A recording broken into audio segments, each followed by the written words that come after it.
Imagine this. A man facing 3 separate felony charges, evading arrest, possessing a prohibited weapon, and obstruction, just got arrested again for a new crime while already out on bond. The judge is running out of patience, and the courtroom is about to explode. What happens next will shock you.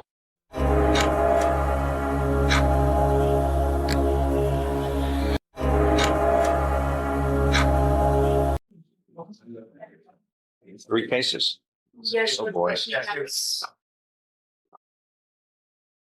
Third degree felony of evading arrest of detention, third degree felony possession of a prohibited weapon. I wonder what that was.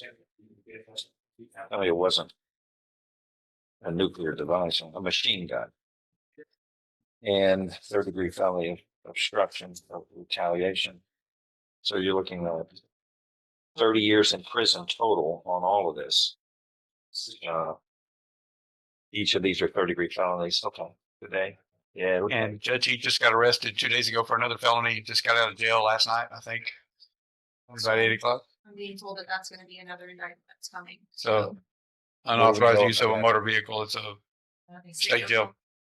What do we know? I don't know anything about it. I just found out he got arrested and they released him on accusation bond out because they didn't file a case yet with us. So as soon as I get something, I'll know a little bit more. And if it looks like something I need to file a motion to have a bond yanked, I'll file it. The court needs to know something about it. Yes, right. I don't have anything right now.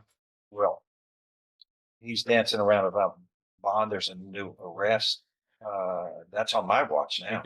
If you can reset it a week, I can get a hold of everything. And nope. Or I just got to figure out something now. If Okay. possible. Can you get a I'll see what I can do. report or something? You know what I mean? You're going to sit right over there. You in the penalty box. Thank you. All right, I'm getting a probable cause, a copy of a probable cause affidavit that is prepared by an officer with the Beaumont Police Department. And this states that this event occurred on January 17th. 4 days ago? Well, you're on my bond. In reference to attempting to locate a stolen vehicle. I later located the above described vehicle at the Smart Shop on Avenue A, and a felony takedown was performed. Further investigation revealed that Reyes Castaneda, that's you, was located in the driver's seat of the stolen vehicle he was operating.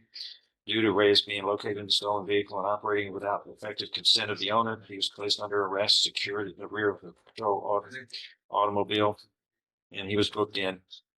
And there's body camera footage on all of this. So this just happened 4 days ago. A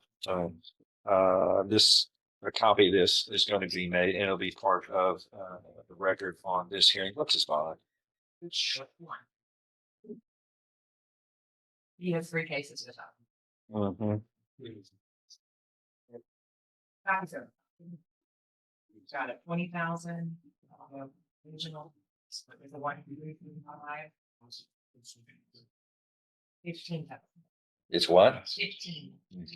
2020. 55.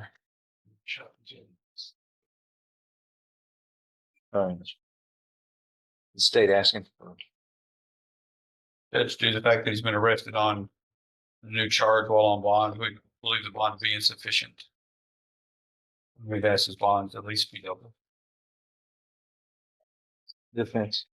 And Judge, as I'm sure you're well aware, bond is used to ensure that the defendant shows up for his court dates and that it's set sufficiently high enough to make sure that he does show up for those court dates. And even though we have this new issue that arose this past week, he got out yesterday on accusation, did not have to post another bond. However, he still showed up for his court date today. So my argument is that his bonds are sufficiently high enough as they sit currently because they ensured his presence at court today, a court date that he has had and that he knew about, and he was proactive enough to be present today. So I would ask that once the new indictment comes, there will be some kind of a new bond assessed for that, but I would ask that he be allowed to remain on his current bond and maybe increase the current bond conditions instead of revoking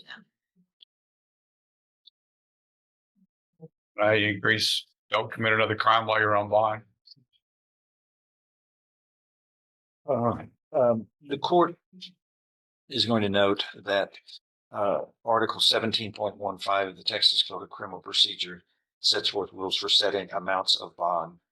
The nature of the offense, circumstances under while the offense was committed are to be considered, including the future safety of a victim, law enforcement, and the safety of the community are also to be considered. And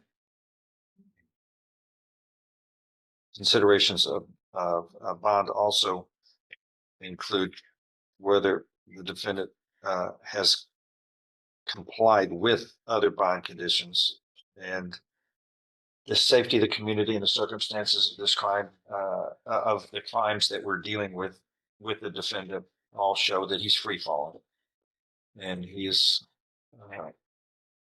a danger to the safety of others. His bonds are revoked in each case, and they are doubled from 20,000, 20,000, and 15,000 in his three current offenses to 40, 40, and 30.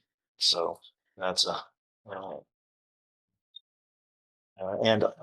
those are going to be the court-ordered bond amounts. Plus, you must have a GPS device on you at all times. You must stay at home confinement. You can only leave home for purposes of emergency hospitalization or medical needs, to and from food sources in the most direct route possible, and to and from your attorney's office. Those are your exceptions to your confinement if you post this bond. What do you want to set next? An announcement here? I'm not sure when the new offense is going to be indicted, but it makes the most sense to set it after that. Let's look at a review in 4 weeks. Okay.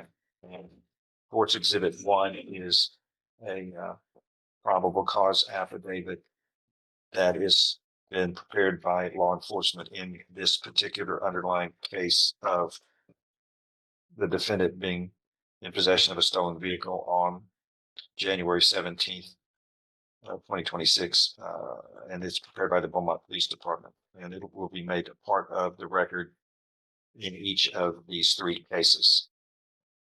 All right, anything else on this? Yeah. Resolve.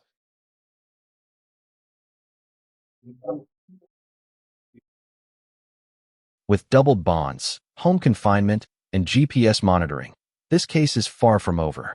The next court appearance could change everything. Don't miss a single twist. Subscribe now and turn on notifications so you're first to see how this courtroom drama unfolds.